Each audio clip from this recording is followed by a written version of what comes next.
ลิขิตមិត្តអ្នកអានជនច័ន្ទបុត្រអនុប្រធានវិទ្យុអាស៊ីសេរីខេមរៈភាសាជាជំនួយការម៉ូសុកហួរឬឡុងរី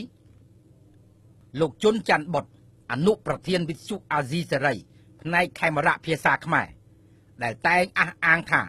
ខ្លួនជាអ្នកកាសែតវិជ្ជាជីវៈនិងជាវិទ្យុឯករាជ្យកាលពីថ្ងៃទី19ខែមេសាឆ្នាំ2017បានបន្លំធ្វើជាជំនួយការរបស់តំណាងរាស្ត្រគណៈបកសង្គ្រោះជាតិដើម្បីចូលទៅក្នុងបរិវេណពន្ធនាគារព្រៃសរ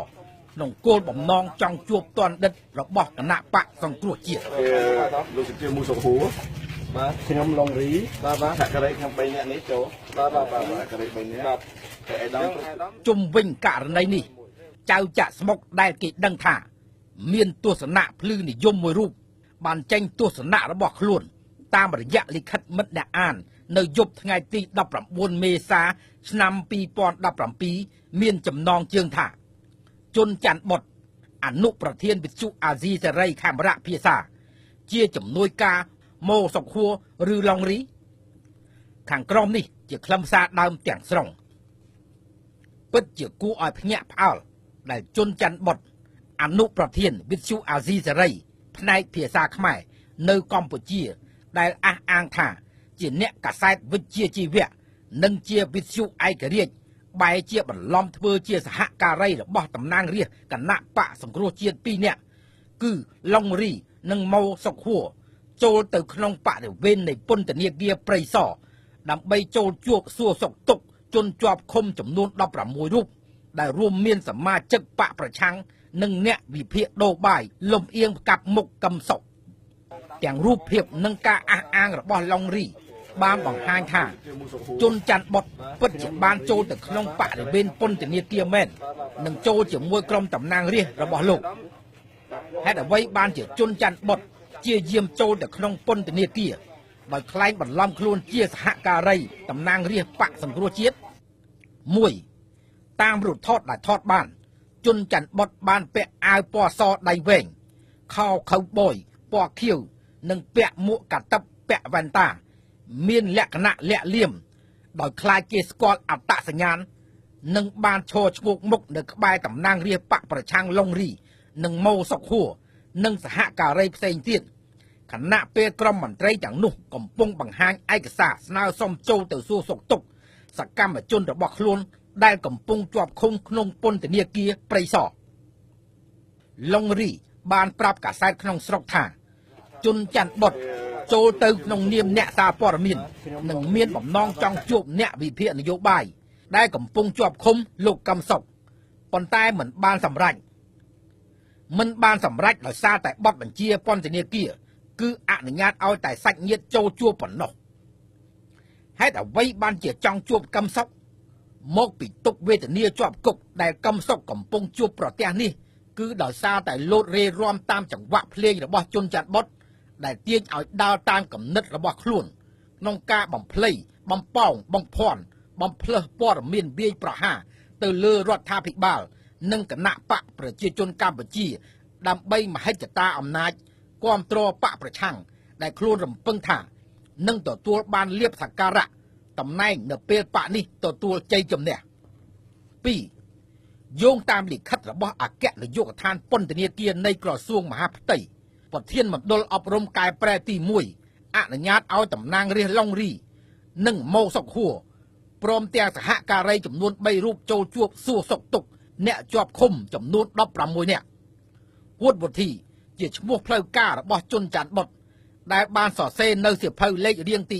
3ចេញចូលសួរសុខទុក្ខរបស់ពន្ធនាគារបានដាក់ថាជាជំនួយការរបស់អ្នកណាជារបស់តំណាងរាស្ត្រឡុងរីឬម៉ូសុកហួរមិនមែនចៅចាក់ស្មុកចេះតែថាទេគឺជនច័ន្ទបុត្រឈ្មោះដើមហួតវុធីសរសេរចេញពីដៃខ្លួនឯងថាជាជំនួយការទោះបីជាជនច័ន្ទបុត្រខិតខំនិយាយលៀងខ្លួនតាមវិទ្យុរបស់ខ្លួនថានៅក្នុងនាមជាអ្នកសង្កេតការបុគ្គលឯកជនក៏ដោយក៏ការពិតនៃការបន្លំខ្លួនចូលពិតជាមានមែននឹងធ្វើឡើងដោយមិនស្មោះត្រង់តាមមធ្យោបាយទុច្ចរិតដោយសារតែជនច័ន្ទបុត្របានក្លែងនៅឋានៈរបស់គាត់ដោយបានប្រើពាក្យជាជំនួយការ នេះសបញ្ជាក់យ៉ាងច្បាស់ថាជនច័ន្ទបុតប្រកាសជាសមាជិករបស់គណៈបកប្រឆាំងទើបអាចធ្វើជាជំនួយការរបស់គណៈបកប្រឆាំងចូលទៅក្នុងពន្ធនាគារចំណែកតំណាងរាស្ត្រឡុងរីនិងម៉ូសុកហួរទៀតសោតក៏បានសំគំនិតក្នុងការជួយឲ្យជនច័ន្ទបុតដែលអះអាងថាខ្លួនជាអ្នកកសែតថ្លែងឋានៈខ្លួនដោយជោគជ័យ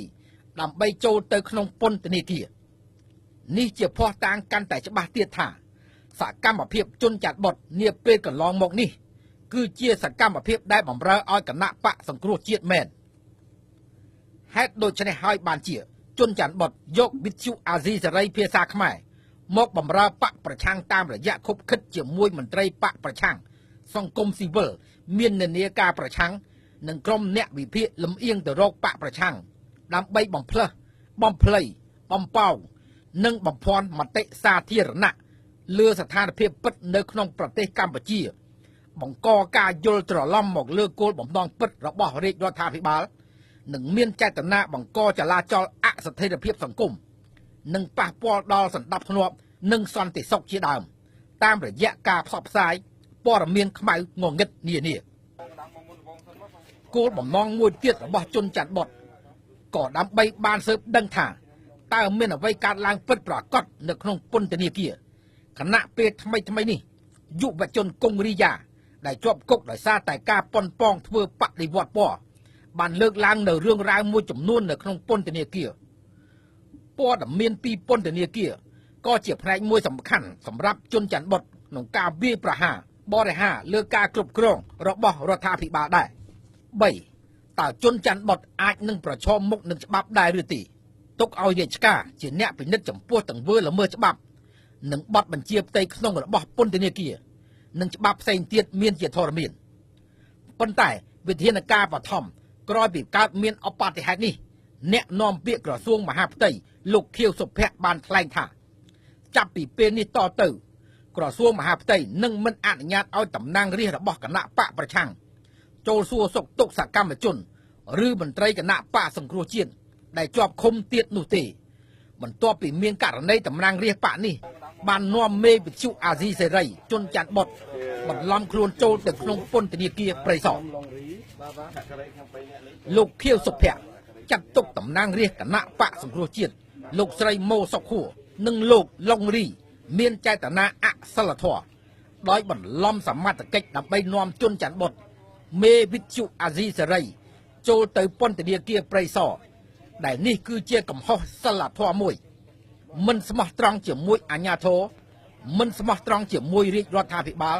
ដែលមិនបានប្រាប់ការពិតអំពីរឿងនេះដល់សមត្ថកិច្ចបានដឹងពេលនេះមិនដឹងនរណាបន្ទោសនរណាទេជនច័ន្ទបុតបន្ទោសម៉ូសុកហួរឡុងរីដែលនាំខ្លួនទៅឬក៏ម៉ូសុកហួរឡុងរីនិងមន្ត្រីបកសង្គ្រោះជាតិផ្សេងទៀតត្រូវបន្ទោសជនច័ន្ទបុតដែលអន្ទះអន្ទែងចង់ចូលទៅក្នុងពន្ធនាគារដែរដោយប្រើប្រាស់វិធីសាស្ត្រខុសច្បាប់បន្លំរាជការសាធារណៈក្នុងបំណងទុច្ចរិតណាមួយធ្វើឲ្យខូចប្រយោជន៍បកប្រឆាំងគណៈបកប្រឆាំងបានយកការសួរសុខទុក្ខអ្នកជាប់ឃុំជាទីលានវាយប្រហារមួយមកលើរាជរដ្ឋាភិបាលកម្ពុជានាពេលកន្លងមកនិងជាកន្លែងបង្កើតរូបភាពសោកនាដកម្មមួយដើម្បីផលប្រយោជន៍បកទាំងក្នុងនិងក្រៅស្រុកចុះបើឥឡូវក្រសួងមហាផ្ទៃមិនអនុញ្ញាតឲ្យតំណាងរាស្ត្រចូលជួបអនុញ្ញាតតែមេធាវីនិងសាច់ញាតិតើបកប្រឆាំងបានអីធ្វើនុយទៀតដោយចៅចាក់ស្មុក